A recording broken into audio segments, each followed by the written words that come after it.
This weekend, Manchester United are back in Premier League action, looking to bounce back from that humbling defeat to Manchester City last weekend. This weekend, Everton at Old Trafford. A very, very different test indeed. With Manchester City, it was all about their possession play, how they're going to break us down.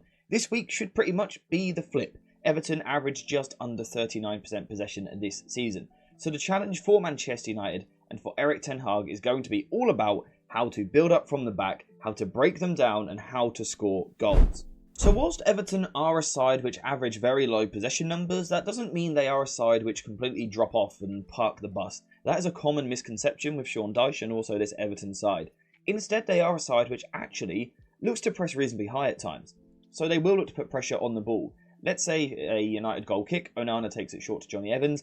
Everton will use this as the cue to try and squeeze a little bit higher, put pressure on the United players. They'll use a high line and they will look to press high. And I'm confident that they will do this, because if they are willing to do this away against Manchester City, who are obviously the masters at getting out from the back, then they'll certainly be confident doing it against us. And we can see here the way that they look to press is the winger, on this occasion Ashley Young, will be the sort of trigger to press higher as the ball goes wider.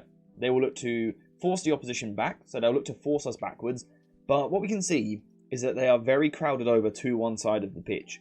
So if you then actually manipulate the ball to the other side of the pitch, you can find yourself in a little bit of room. Now from here, Everton work hard. They cover yards, they kind of all shuffle across towards the ball, but at the same time they are also very conscious of making sure that they get back towards their own goal and look to fill in the gaps a little bit.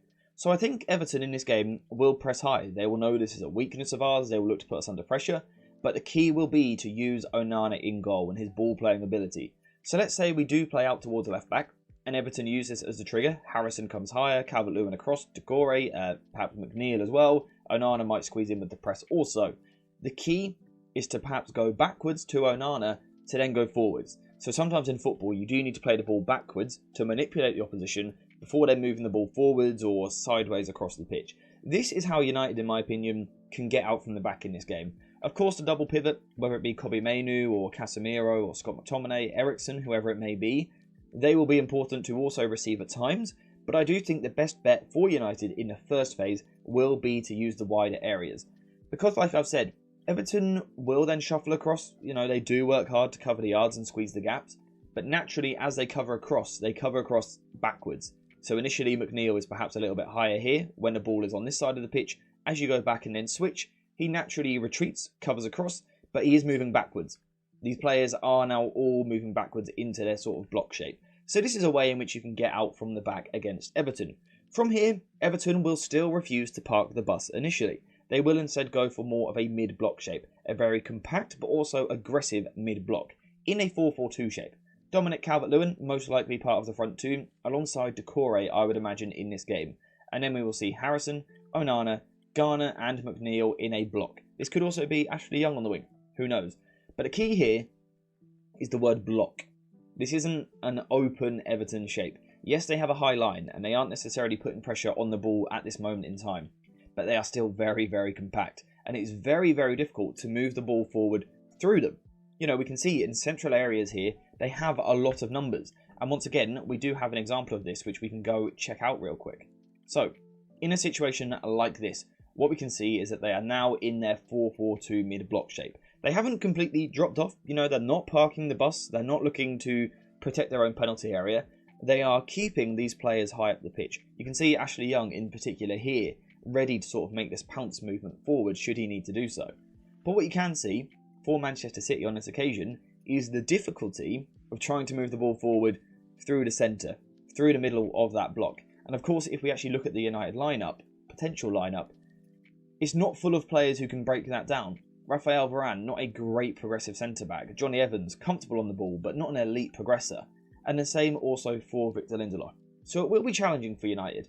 Personally, I think the best approach will be Lindelof on one side of the defence, Johnny Evans in the centre, and Raphael Varane on the right-hand side. Now, one of the reasons we're doing this is that so should we lose the ball, Johnny Evans is central. We don't want this man pulled into channels and things like that. So I'd like to keep him in a central area. What I would then like to see is Scott McTominay pushed a little bit higher, Of course, this only leaves us with one player in the second phase, so Diogo Dalot then needs to invert into midfield. This is what he was doing about a month ago. In recent weeks, he's been forced to play as part of a back three. I would like to see him returning to this inverted midfield position because I think he's very, very good there. Now, how do United look to progress the ball forward? Because like I've said, Lindelof, Varane, Evans, they're not really naturals at doing this. How do we pull this Everton shape apart? Well, we look to take advantage of the fact that they are quite aggressive. They want to try and nick the ball off you, and they have certain cues to release the pressing trigger and come after you. What is that pressing cue? When the ball goes a little bit wider. So it could be Varane out wide or it could be Lindelof out wide. This is the trigger which Everton use. In my opinion, I think United should actually play into that. So I think we should use a fairly wide base of three at the back, with Kobbie Mainoo and Ndalo in midfield playing much closer to each other in the double pivot. Close proximity in these areas, wider in these areas. And the reason for this is because it naturally draws the Everton players out. When the ball is played in this sort of direction, like so, Harrison likes to steal some yards coming forward. And it's the same on the other side as well. When Varane gets the ball, that is the cue for McNeil now to move towards the ball.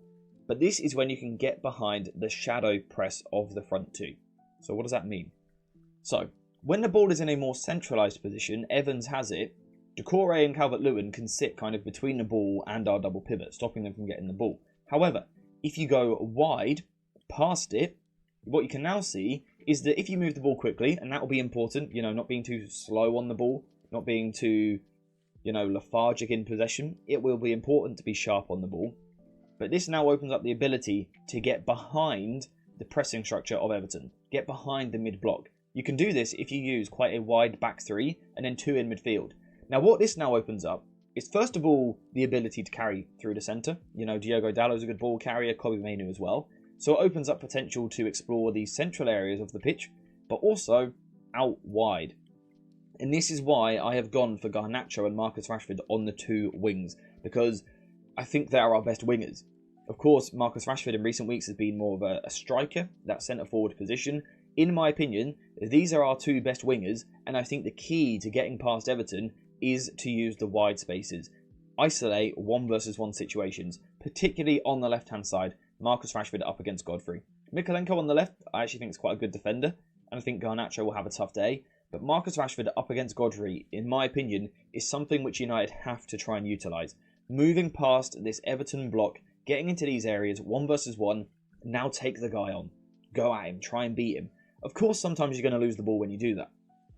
But that's part of the job of the winger, to take risks, to show attacking intent, to take players on, try and make something happen, try and provide a bit of magic. I think that is what Marcus Rashford can really do in this game. Now, if United are able to do this well in this game and on a regular basis, then, and only then, will Everton drop into a deeper shape. Much more of a park the bus sort of formation.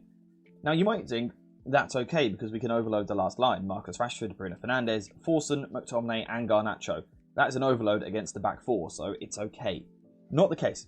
Everton are now happy to retreat into a back five. And again, this is something which we saw in that game against City.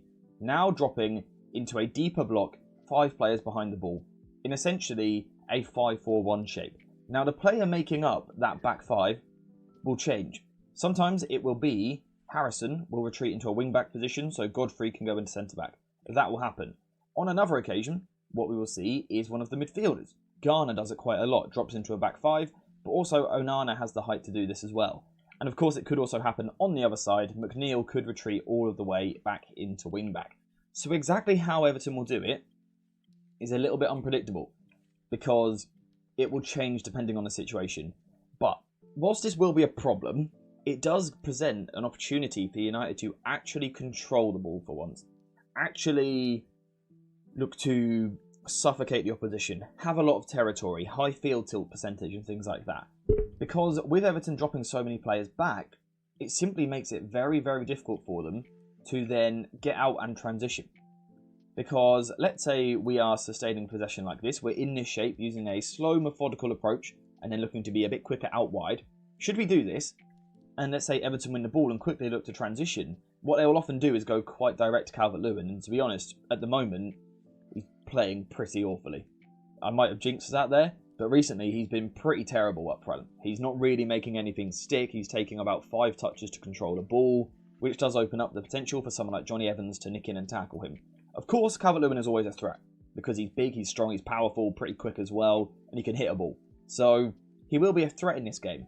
But should United get into this sort of shape where we've pinned Everton back, and then we're defending their transitions pretty comfortably, United have the chance to control the game. And I think that will be needed at Old Trafford. I think the Old Trafford crowd will demand that.